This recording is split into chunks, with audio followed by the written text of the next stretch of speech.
Good evening. Welcome to Auburn Unitarian Universalist Fellowship, located on occupied ancestral land of the Muskogee Nation and in and housed in a building constructed by free, formerly enslaved African Americans.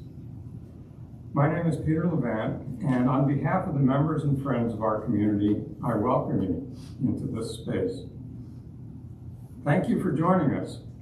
We who bring a teaching of hope, we who bring a saving message, who welcome all in our doors, the joyful, the heartbroken, atheists and Christians, Muslims and Jews, straight and gay, lesbian, bisexual, transgender, all who are searching, seeking, looking for more meaning, more service, more love, all of us gathered here together to walk each other home.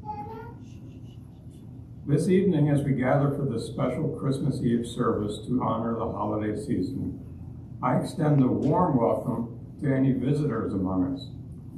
On behalf of the fellowship, you are welcome here. If you have any questions about the service or about the fellowship, please feel free to ask me or a greeter. We'll be happy to tell you more about our community. As we prepare for our service this evening, please remember to turn your phone and other electronic devices to silent. Let us move into the service willing to be authentic with each other, honest within ourselves, and open to connection in all its forms.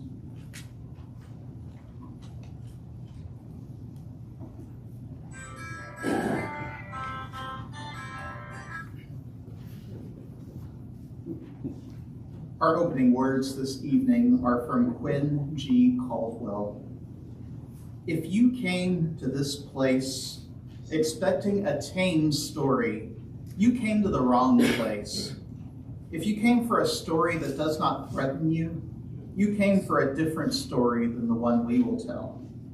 If you come to hear the coming of a God who only showed up so that you could have a nice day with your loved ones, then you came for a God whom we do not recognize here.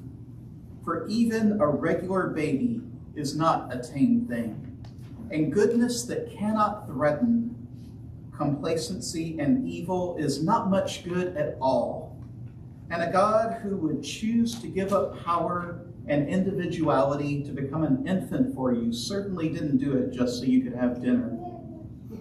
But if you came because you think that unwed teenage mothers are some of the strongest people in the world, if you came because you think that the kind of people who work third shift during stuff you'd rather not do might attract an angel's attention before you, snoring comfortably in your bed would, if you came because you think that there are wise people to be found among undocumented travelers from far lands, and that they might be able to show you the sacred, if you came to hear a story of tyrants trembling while heaven comes to peasants, if you came because you believe that the holy is present among the animals as much as people, and so made them the first witnesses to the saving of the world, if you came for a story of reversals that might end up reversing you, if you came for a tale of adventure and bravery,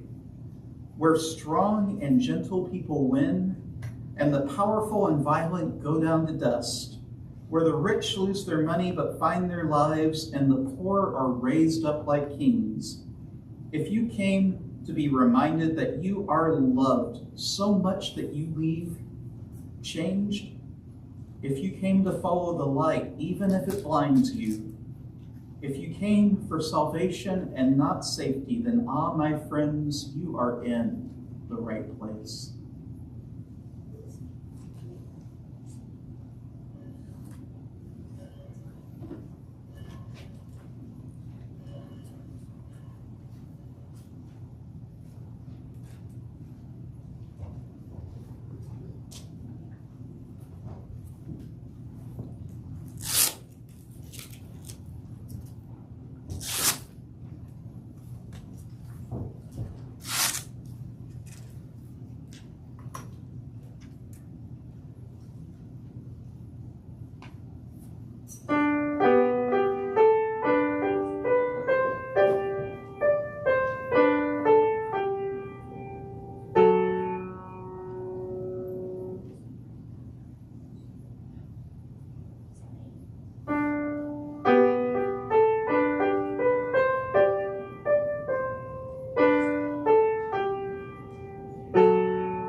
we light our chalice this evening with these words from Dan Lambert. We gather together on this Christmas Eve as fellow sojourners looking for light, for hope, for peace, and for love. We gather as people from many backgrounds, many faiths, many cultures, and many spiritual paths. But as we light this chalice, we gather as one body, looking to the Nativity for its message to all of humanity. Its message that there is light, there is hope, there is peace, there is love.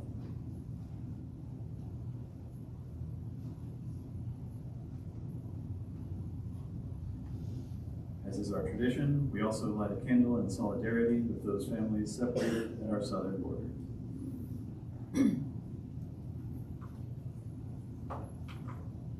Our opening hymn is hymn number 273 in the gray hymnal. The 237.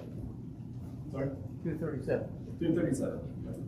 I think it's also in your papers. And the words are in the order, so.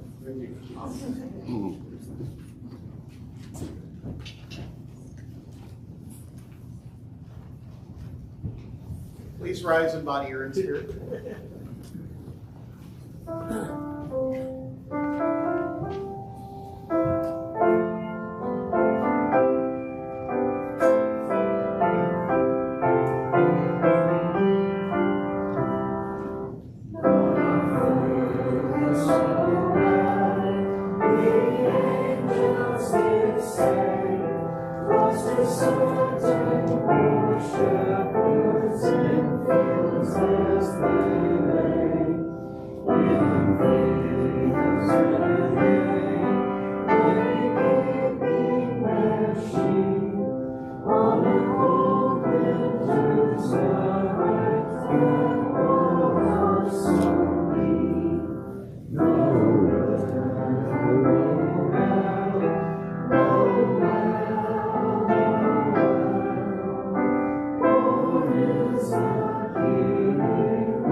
For each of the last 4 Sundays, we've lit candles of the Advent wreath.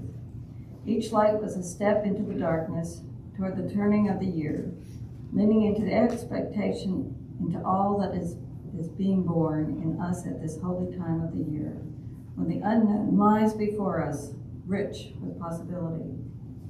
Tonight we light the Advent candles for the last time this year. We light the candle of hope, for that which is best in us to rise and enliven our souls and our relationships. The second candle we light for peace, for courage to soften what is rigid in our hearts, to find the soft spot and stay with it. We light the third candle in the name of joy. Joy in the shape of gratitude for all that is our life, and joy in expectation of the world that we are building and creating with one another. The last candle is lit in the name of love, as the creating force in our lives. And finally, we light the central candle, the light that shines into the darkness with full power of our faith. We know, says Reverend Bill Singford, how real the brokenness of the world is, but we will not give brokenness the last word. May this light hear our hopes as well as our faith in love, in goodness, in compassion, in justice. The light shines in the darkness, but the darkness shall not overpower it.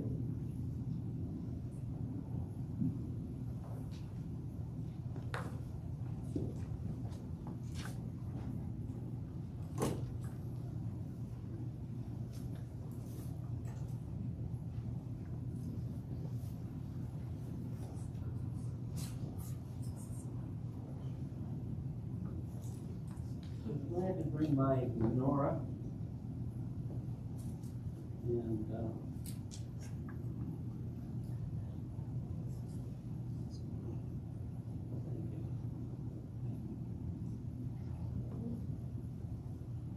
we're going to pretend this is the last day of Auburn. I'm not going to see you again.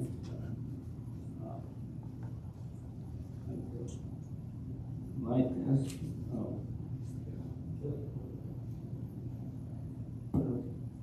So, I've been saying these brachos for a long time. And so I offered them today to you. And then I have a little surprise.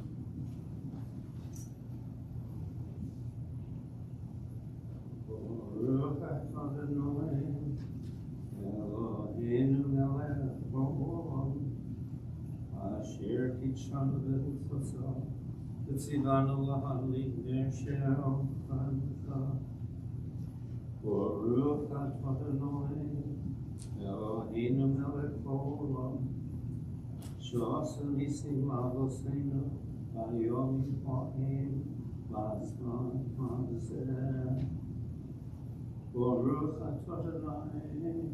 Eloheinu melech haolam, שהחיינו וקיימנו והגיענו לזמן הזה. So, I'm going to leave them here for people to light. I could do it. I would love to have you. And so, I'm going to put this back.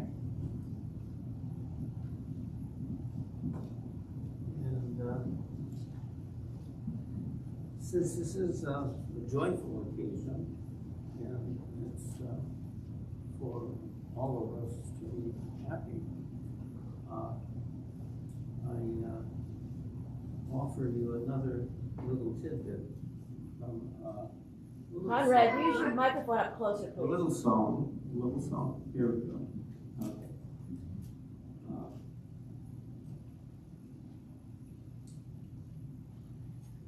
Here we go. So, let's see.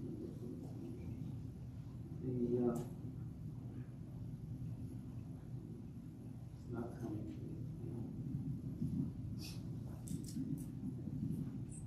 Diana.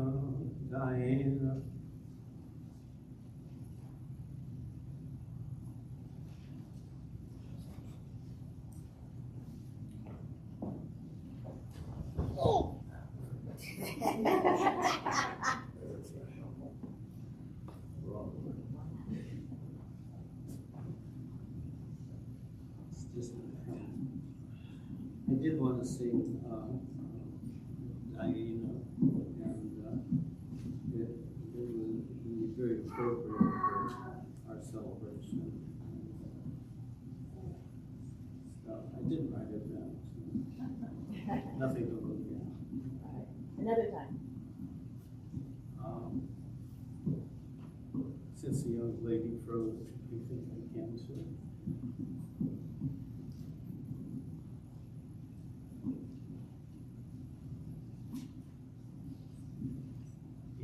Luna sana sana luna sana luna tora tora tora tora tora luna sana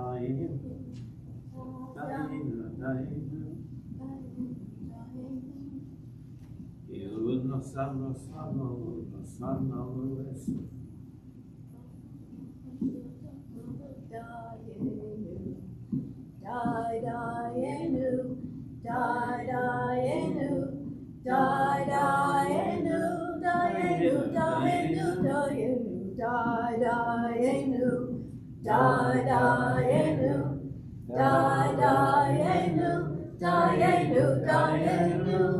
Hey!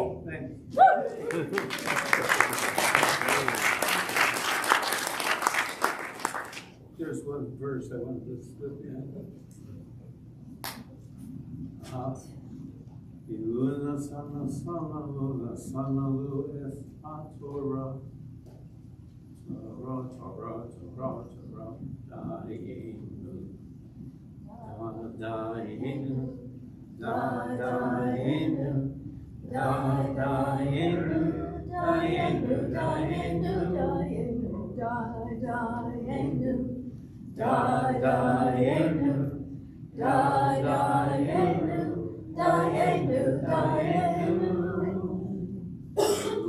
Sana sana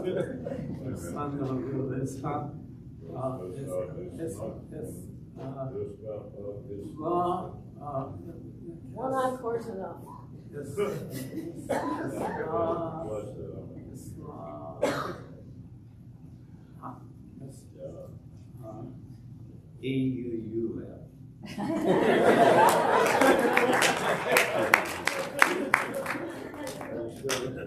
So, da da hin, da da hin, da da hin, da hin.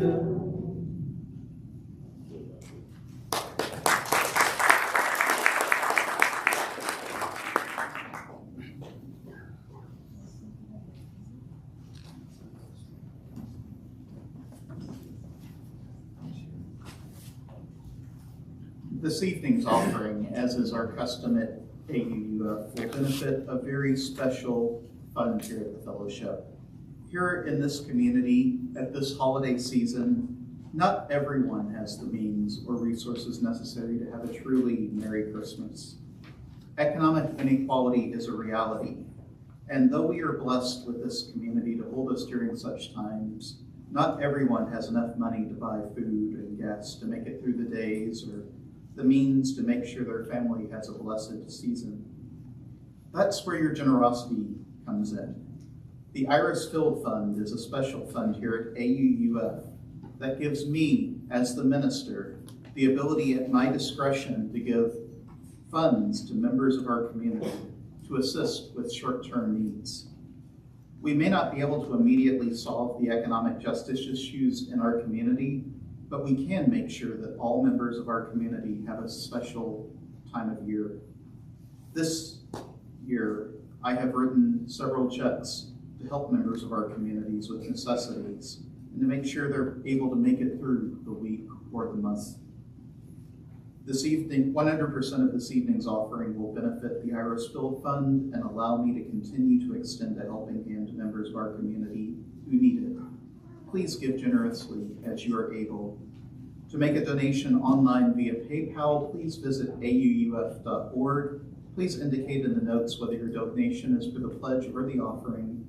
If you are writing a check, please make it payable to AUUF with a note on the memo behind that it is for the Iris Field Fund, and drop it in the offering bowl or mail it to P.O. Box 669, Auburn, Alabama 36831.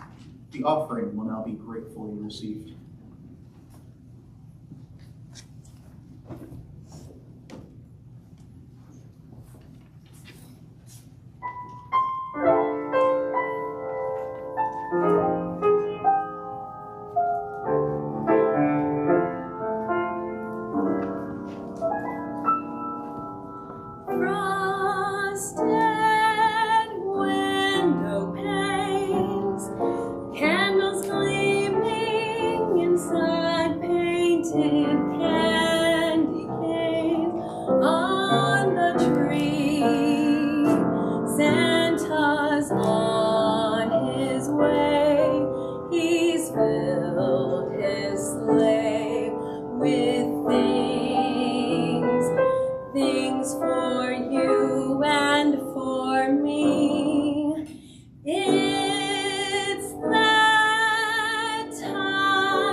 A reading from the Gospel according to Luke.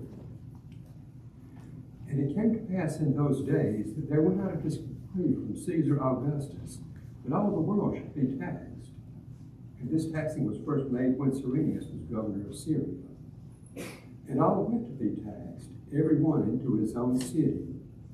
And Joseph also went up from Galilee, out of the city of Nazareth, into Judea, unto the city of David, which is called Bethlehem, because he was of the house and lineage of David, to be taxed, and with Mary his espoused wife, being great with child. And so it was that while they were there, the days were accomplished that she should be delivered. And she brought forth her firstborn son, and wrapped him in swaddling clothes, and laid him in a manger, because there was no room for them in the inn.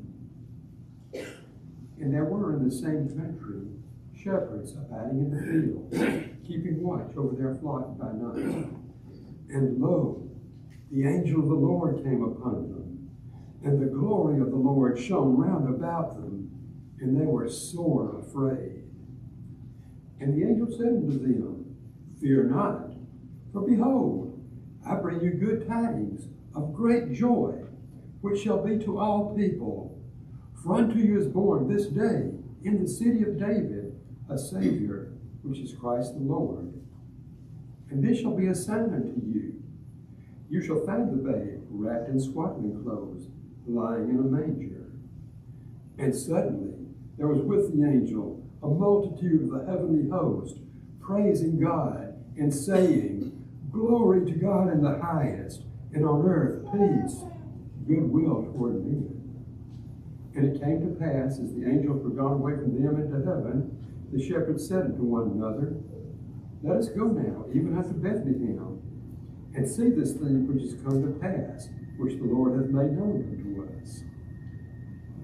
And they came with haste, and found Mary and Joseph, and the babe lying in a manger. And when they had seen it, they made known abroad the saying which was told them concerning this child.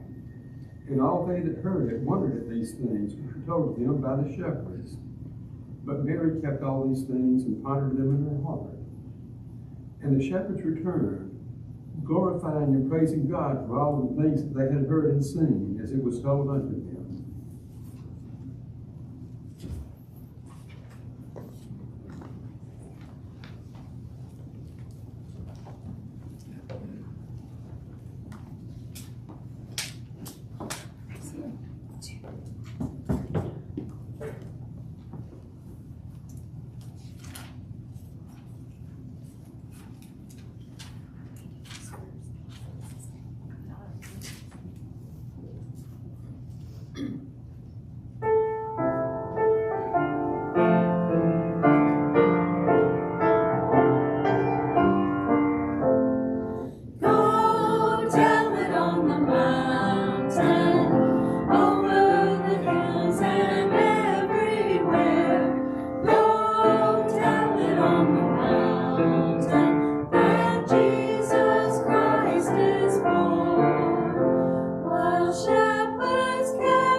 invite anybody to come down front, hear a story with me.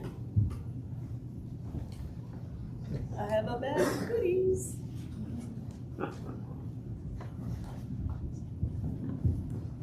Thank you. Oh, excellent. Hi, everyone. Thank you.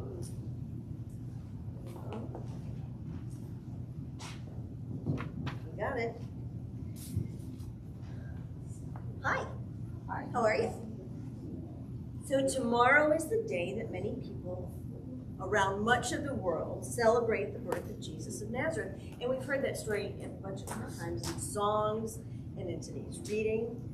So let's go all the way back to before Jesus was born, which might have been like April or September. Nobody knows, and it doesn't really matter. September 25th is my birthday. Oh my goodness! Well, and the reason, come over here, Steve, see the pictures. So the reason that it was moved to December 25th was because he grew up in a place called it was the Roman Empire, and they had a celebration called Saturnalia, and so in order to, and there was a lot of feasting and everything that would go on, so it was easier to just say, hey, we're gonna make this day. You're already having a party, so let's just go ahead and celebrate. So, there's yeah. It looks a little real. But Jesus' family lived in a place called Nazareth. And they were not rich or powerful. They were really regular people who belonged to the Jewish faith. And so this is, a rendition of what their feast might have. They were not rich, means that they barely have any money. Right. So Jesus was born in the Roman Empire, like I said, and the Roman Empire was huge. You know how I love to show you guys maps. During these stories, I love me a map. So while it was made up, see all these different smaller countries, it was one great empire. The empire was in charge of all of these smaller countries. And it spanned from England all the way over here. Remember last Sunday we talked about Ireland, which is right over here. And it stretched all the way over to what is now Ukraine. And I'm sure you've heard about that in the news. And if you come over here just outside of where the border is, that would be just on the outside over here on the other side of the Black Sea. So it was pretty big, is what I'm trying to say. And the Roman Empire was very sophisticated. It had all sorts of cool things like paved roads and indoor plumbing way back in the day. What do you think that's a picture of? What do you think that is? I think it's a picture of a bunch of rocks. Oh yeah, they're bigger than rocks though. Those are potties. Ancient Roman potties. They're very cool though. You can just see he wrote all the toilet paper and threw it. Yeah, I'll tell you about the toilet paper another day. I learned things when I was putting this together. They also had a lot of rules about everything, including tax collection from far off lands. We just heard Ralph tell the story about this family that was traveling to pay their taxes, right? So we're going to talk about that some more. Hey, in Texas, I've been born. Not Texas, taxes. But yes, I was born in Texas. It was during one of these tax collection seasons that a man and a woman traveled to Bethlehem. And the story says that there were so many people visiting that town to pay their taxes that there were no hotel rooms left, and the people had to sleep in a barn. And while they were far away from home, paying their taxes and being counted in the census, their baby was born. I feel like they were just in barn animals that live in the barn. There probably were animals there, to be honest. There probably were. There may well have been. The story says that there wasn't really a place for the baby to sleep. He didn't have a crib. So you know where they put him? They wrapped him up real tight. Like, you know how you wrapped up Everett when he was a baby? Wrapped him up real tight and put him in the food trough because it was soft. Put all the hay in there and put it in the animal food trough called a manger. Yeah, it was probably pretty cozy, to be honest. So along with plumbing and tax collection, the Romans were good at another thing: war. Jesus was born at a time of conflict between his smaller home country and Rome. And while we don't really know what happened, if anything happened, but the story of Jesus' birth says that both rich people, educated scientists, the word magi, they didn't really have a word for that for a long time. A really good translation for that now is scientist, though. So we had some educated scientists, and poor farmers and shepherds alike were visited by angelic beings who told them all about this one baby's birth. This is a pretty big deal that rich people and poor people, educated people and uneducated people will be brought together at all, especially during a time of war. Jesus grew up to be someone who worked for social justice and taught love and understanding as a way to make a better world, which is kind of like what you were telling me earlier, right? It's the most important part about Christmas. You said it was love and caring and what else? It's okay, we'll talk about it later. But yeah, he grew up to teach love and understanding as a way to make a better world. So really, the story of the birth of Jesus, and really the whole story of Jesus' life, can be seen as a story about teaching people how to shift their way. Remember, it's friendship. Friendship. Yeah, Jesus taught us a lot about friendship too. He had 12 very special friends. We'll talk about those another day. So this is a story that can be seen about teaching people how to shift the way they think about themselves and each other. It can be seen as a call to peace and goodwill, about how people from privileged backgrounds are just as important as people who are struggling. But how can all of that come from the story of a little baby? That looks like a giant foot. Well, it was a little baby foot though. Sometimes big events have very small beginnings. A little acorn, I tried to find an acorn, but I don't have any oak trees. So a little acorn can turn into a giant oak tree, for example, but you'd never guess from looking at that little acorn that it had all that potential hidden inside.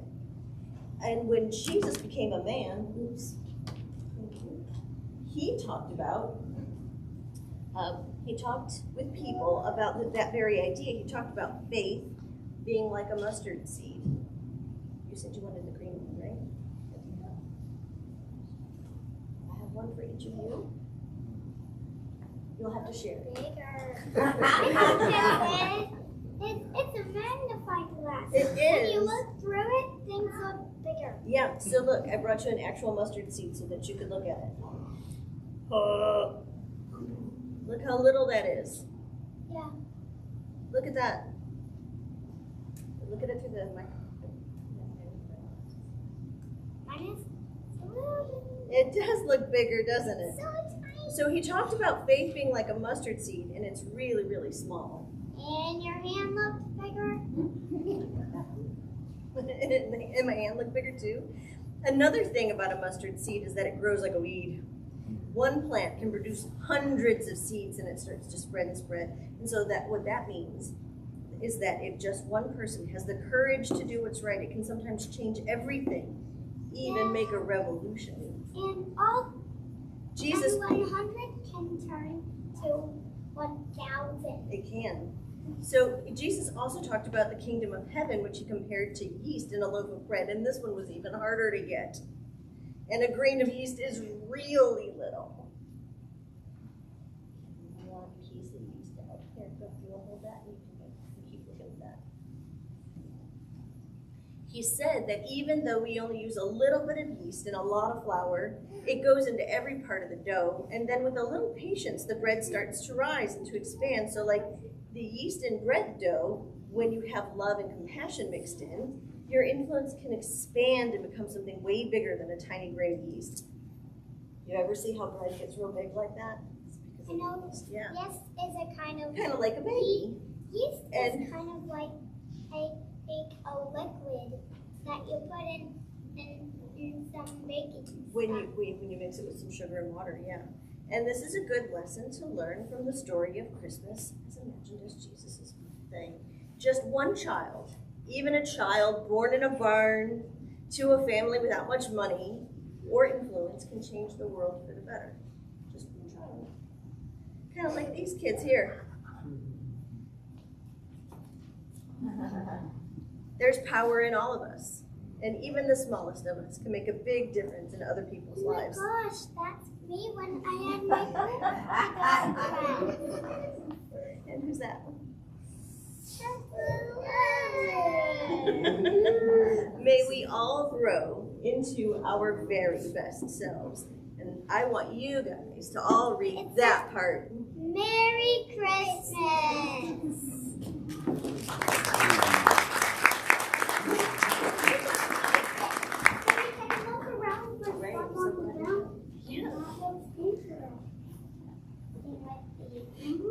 You can go down to those. I just need you to see.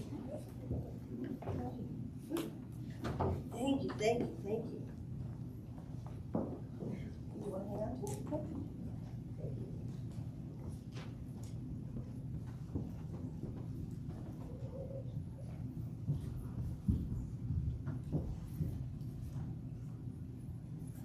I'd like to invite you to rise in body or in spirit for our next hymn, hymn number 231 in the gray hymnal, Angels We Have Heard on High. The words are in your order of service.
Please join me in the spirit of contemplation in whatever way feels right with these words from Mary Wallmeyer. Like those shepherds who are on the hillsides with their flocks, like those wise ones and their observations with their telescopes and astronomical charts, we find our daily work interrupted by these holidays. Like them, we can't keep on working. We have to listen to singing angels. We have to deal with the call of that special star. The little town of Bethlehem is thronged with people who have come to be taxed, crowding streets and shops, and we have to find our way to an unknown place where a wonderful new beginning awaits. What precious new beginning are you seeking this night? For what do you push through crowds? What have the angels told you? What is the call of the star?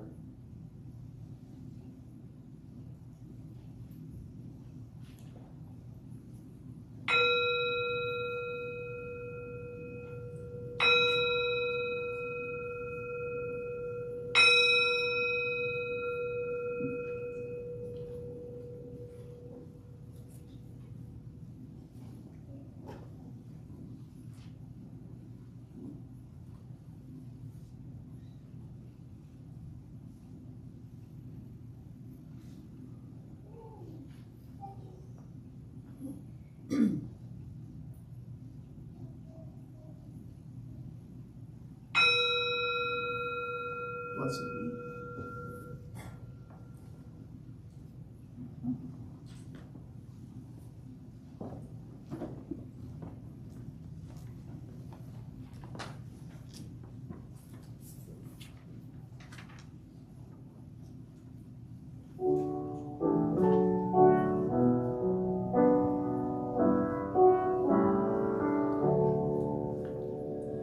In the bleak midwinter, frosty winds made moan. Earth stood hard as iron, water like a stone. Snow had fallen, snow on snow, snow on snow. In the bleak midwinter, long ago, Christ, a homeless stranger, so the gospel say, cradled in a manger and a bed of hay. In the bleak midwinter, stable place sufficed. Mary and her baby, Jesus Christ, once for child and mother, weave their magic spell, touching hearts with wonder, words can never tell. In the bleak midwinter, in this world of pain, where our hearts are open, love is born again.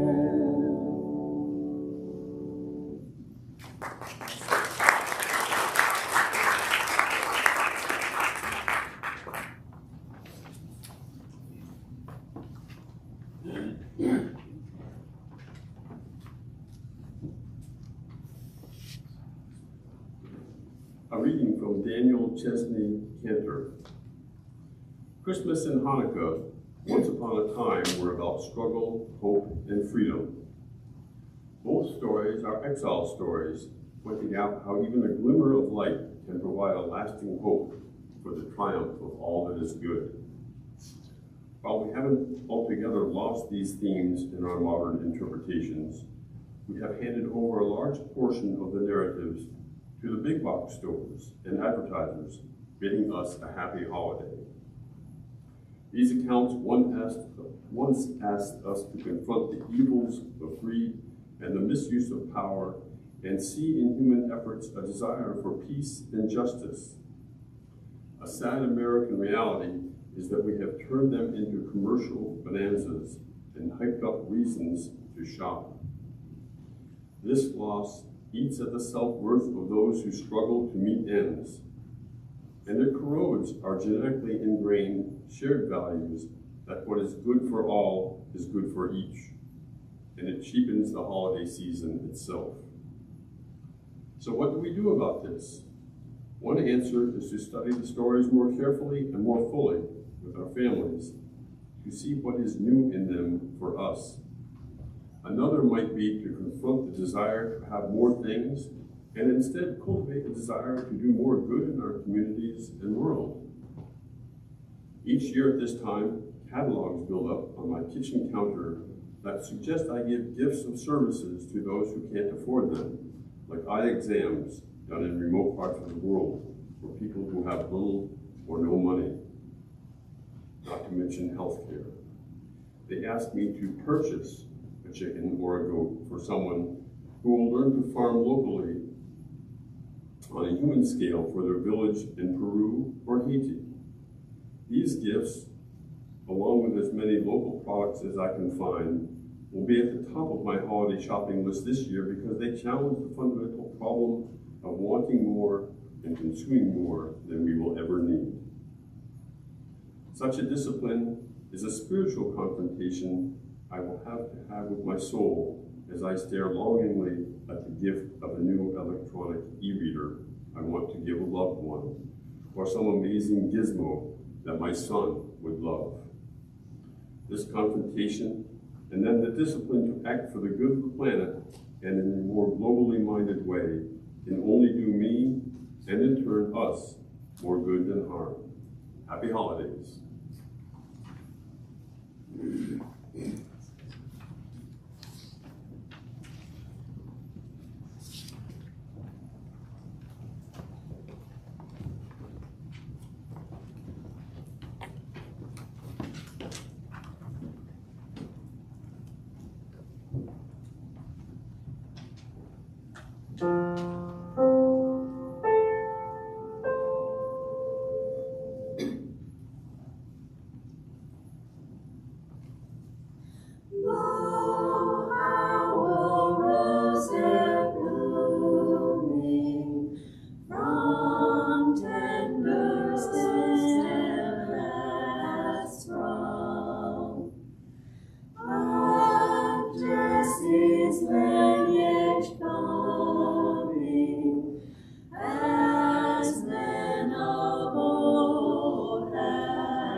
A reading from Teresa's words.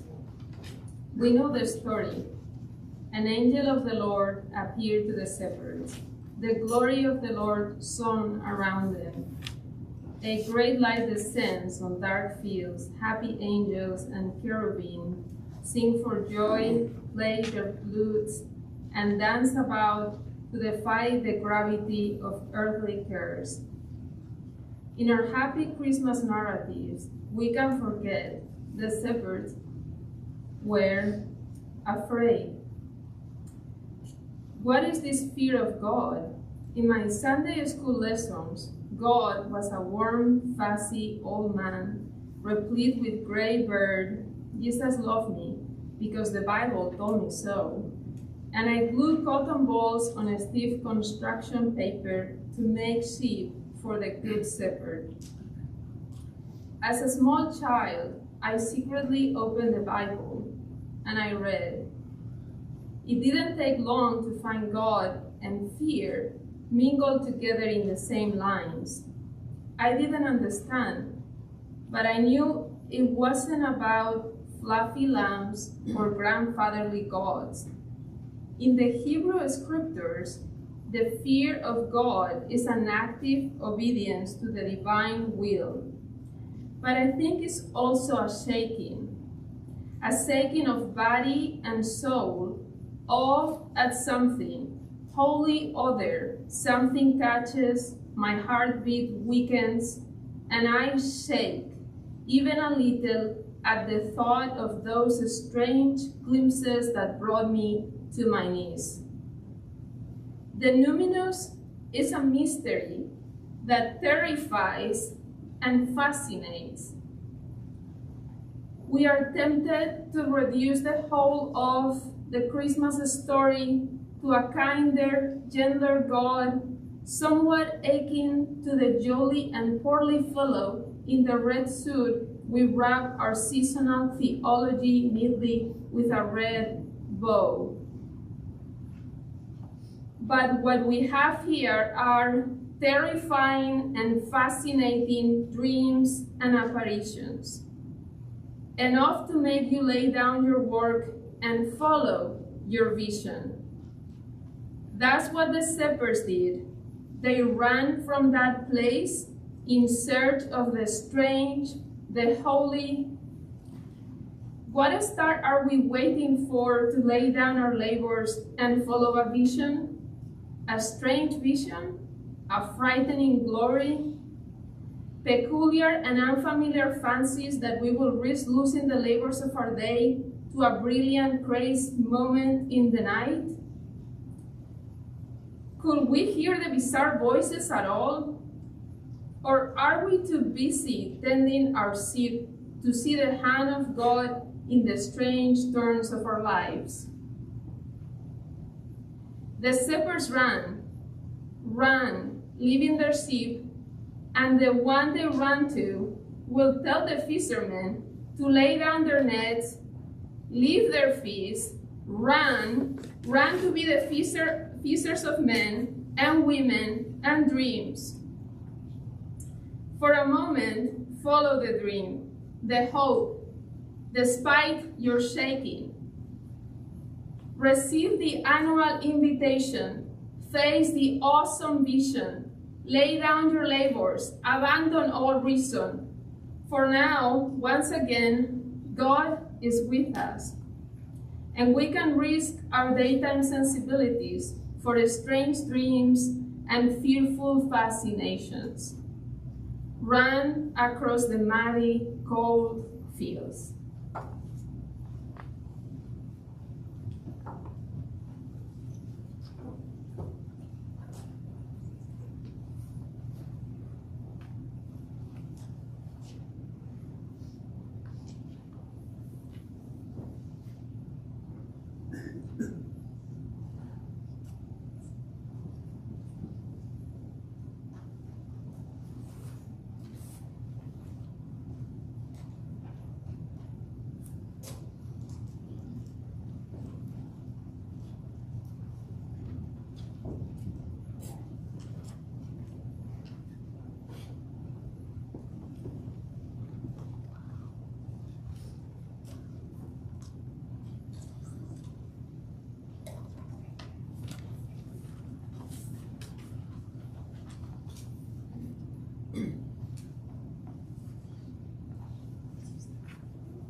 We have another can.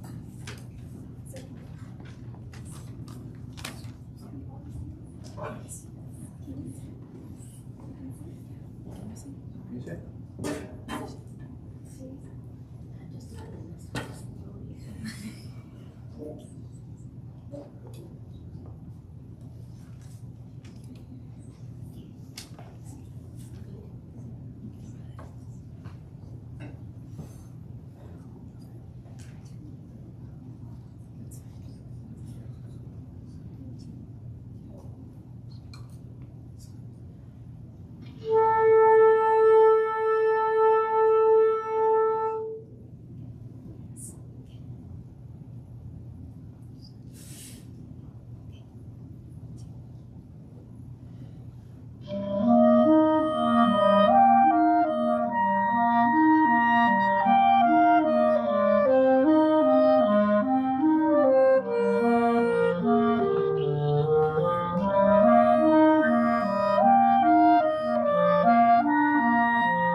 The older I get, the more I realize that it can be tempting, oh so tempting, to view all of the past with nostalgic eyes.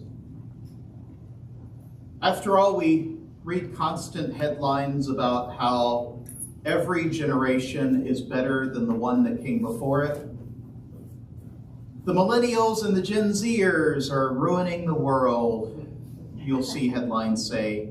And before that, it was the Gen Xers, and going all the way back.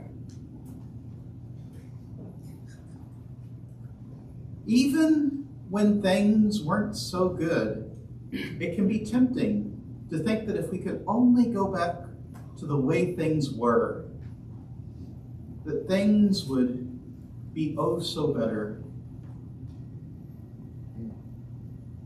I see this temptation too in the way our culture tells the Christmas story. So often we see manger scenes of the baby Jesus looking so serene and happy, surrounded by people who didn't have a care in the world. And it's tempting, isn't it? Tempting to only see the good in that story. It's harder to look at the fact that the baby Jesus, as Angela put it tonight, was in a food trough. Or that shortly after the Christmas story, the family fled to Egypt because King Herod wanted to literally kill them. It's harder when we have to lean into the fact that the Christmas story is a very chaotic one. As my colleague Teresa Schwartz said in the reading that Natalia just read, it's tempting to reduce it to a kinder, gentler God, isn't it? And yet, that night, apparitions appeared to people. And whether you think for better or worse, the entire world was changed.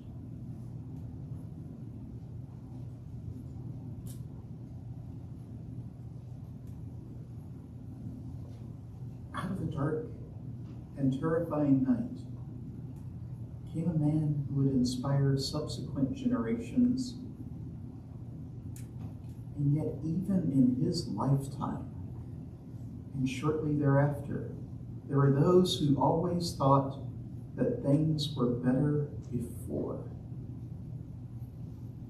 The book of Revelation was a book written because the first century Christians thought the world couldn't possibly get any worse than this.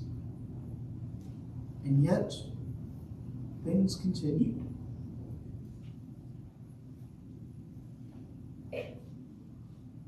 I've been thinking about this a lot as I've been reflecting on my last few years with this congregation. 4 years ago, I stood here and gave my first Christmas sermon and had no idea that just a few months later, our entire world would change again. And it may be tempting to want to go back to those 2019 times. And yet, as I recall, things weren't exactly roses and good-smelling flowers either.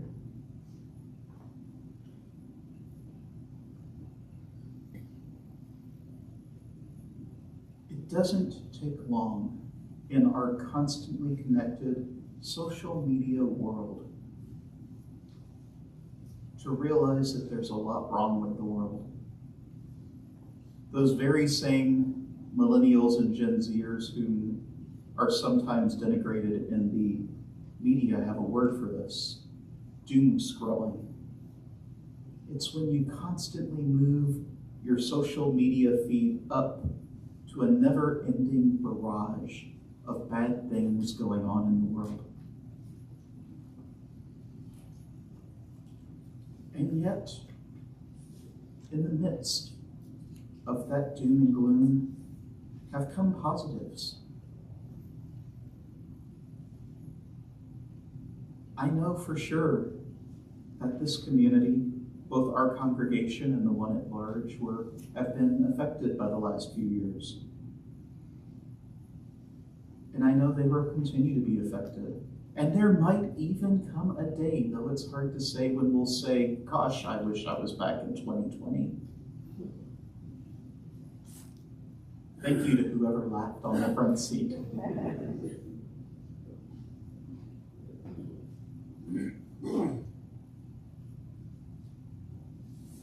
Chaos theory says that even the most disorderly system has within it the seed of order. This is true for relationships and families, as well as work teams, political systems, communities, even your own complex personal perspective. From the beginning of the universe and the bang that started it all, within the chaos is always the seed that can emerge and sprout something beautiful and orderly. Big change in the world has always been accompanied by chaos. It's not hard to go back and look at historical documents and see that the great social movements of the world have been born in times when people didn't know what would happen. And we have an option. We can embrace chaos and find the seed within it that needs to grow. Or we can stick our head in the sand and say, boy, wasn't 2020 a better year? I'm giving Martha a heart attack up here.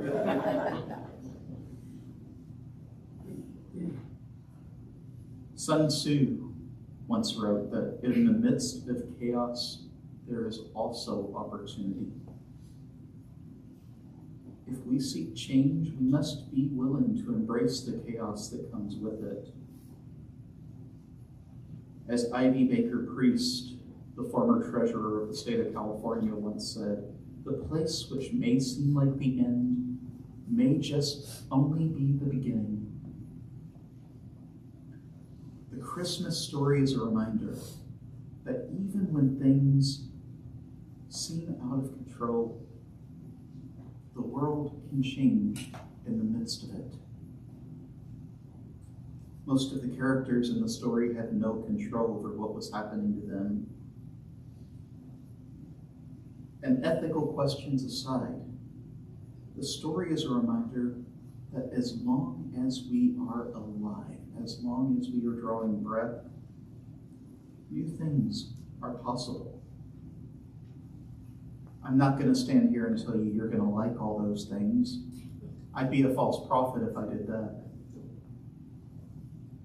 But it is to say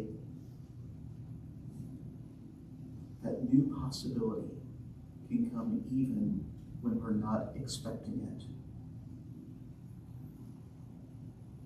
This Christmas, this holiday season, what is it that you're searching for? What is it that's calling you? And where are your growing edges in the midst? This is your invitation this evening. That the Christmas story, like all stories we tell, isn't just a static story for long ago. The good myths, the good stories are ones that can be reinterpreted over and over and over again.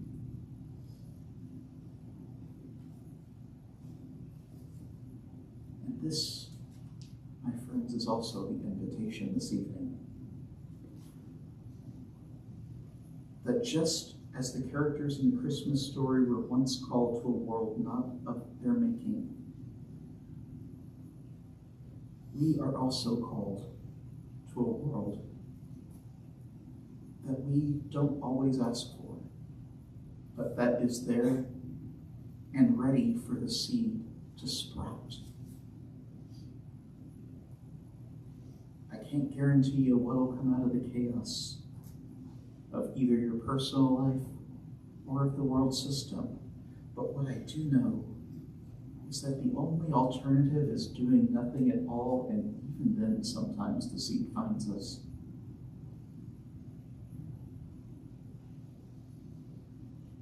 Whatever your place this night is, whatever it is you're hoping for in 2023, and wherever you are looking for light, may we receive, in the words of Teresa Schwartz, the annual invitation, face the awesome vision, lay down our labors, abandon all reason, and we can risk our daytime sensibilities for strange dreams and fearful fascinations. Because I believe that in each of us there is the possibility for a changing in our personal worlds and a changing in the wider world. So wherever you find yourself in this story this evening, may you know that you are valuable and that the invitation is for you as well. May it be so.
join me in a responsive reading from Howard Thurman. You'll find the words printed in your order of service.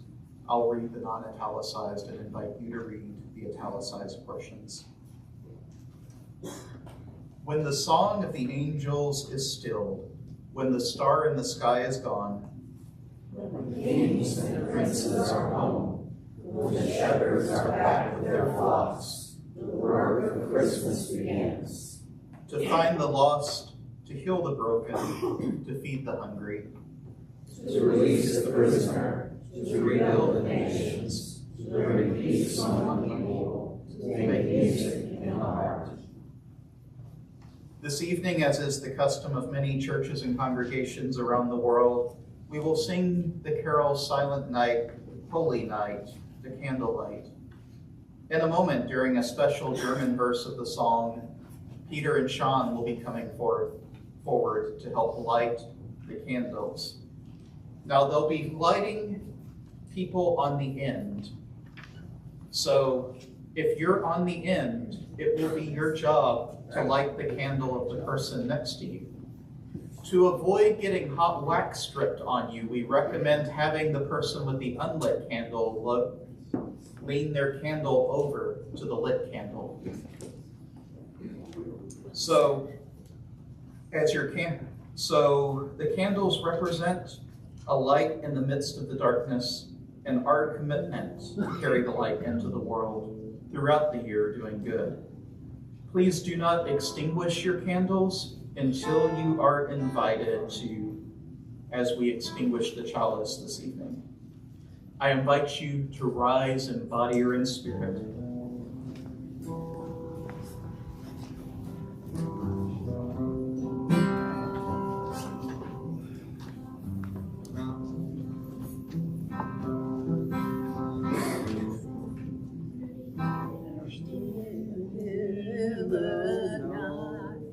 Let's get in the right note. Yeah, give me a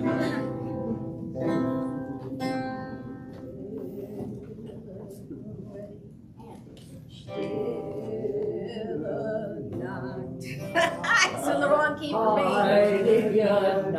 Thank you. I can't hear you.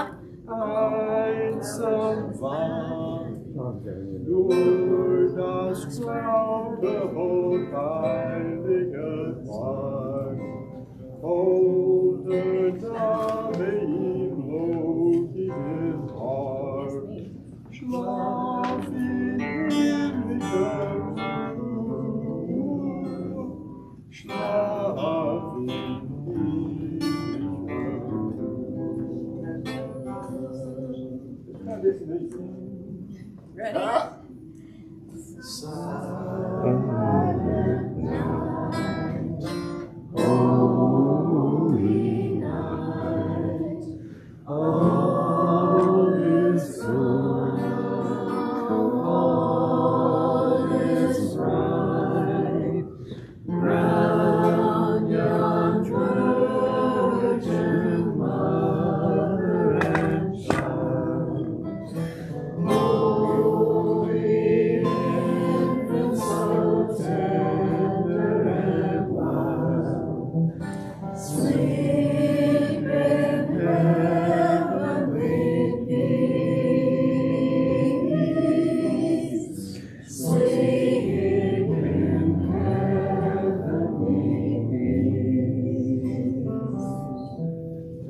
Silent night, holy night, shepherds wake at the sight, glory sing from heaven above, and behold, sing hallelujah. Sing in heavenly peace, sing in heavenly peace. Silent night,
Every who, down in Whoville, the tall and the small, was singing. Without any presents at all. He hadn't stopped Christmas from coming. It came. Somehow or other it came, just the same. And the Grinch, with his Grinch beat, ice cold in the snow, stood puzzling and puzzling. How could it be so? It came without ribbons, it came without tags, it came without packages, boxes, or bags. And he puzzled 3 hours till his puzzler was sore. Then the Grinch thought of something he hadn't before. Maybe Christmas, he thought, doesn't come from a store. Maybe Christmas, perhaps, means a little bit more. Welcome Christmas, bring your cheer. Cheer to all whose, and you use, far and near. Christmas Day is in our grasp, so long as we have hands to clasp. Christmas Day will always be, just as long as we have we. Welcome Christmas while we stand, heart to heart and hand to hand.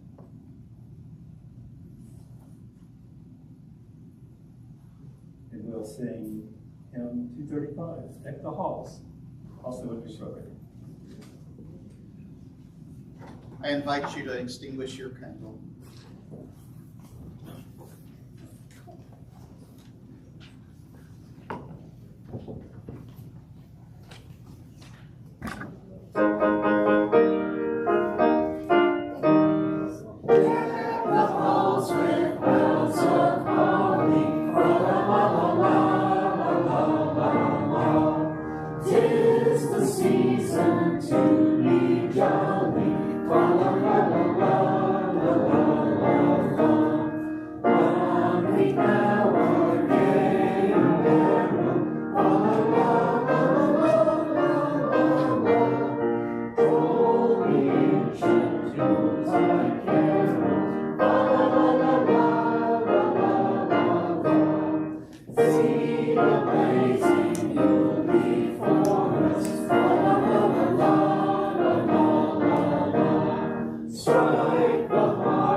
I first want to express my gratitude to everyone who had a role in tonight's service, whether that was the more public role of reading or performing, or the behind-the-scenes roles, the many of which that had to be done. If I tried to name you all, I would forget someone, so thank you. Our benediction is by Tom Shade. Night has fallen, stars beckon in an indigo and velvet sky. Somewhere a baby is being born. Tonight the world lazes in a love of goodness, while glories stream from heaven afar. The sacred is meeting us tonight where we are, so be not afraid and be of good cheer. We wish you, each and all, very Merry Christmas. The hopes and fears of all the years have been met, so rest beside the winding road and hear the angels sing. Please be seated for our postlude.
blessed be, happy Hanukkah, happy solstice, and Merry Christmas.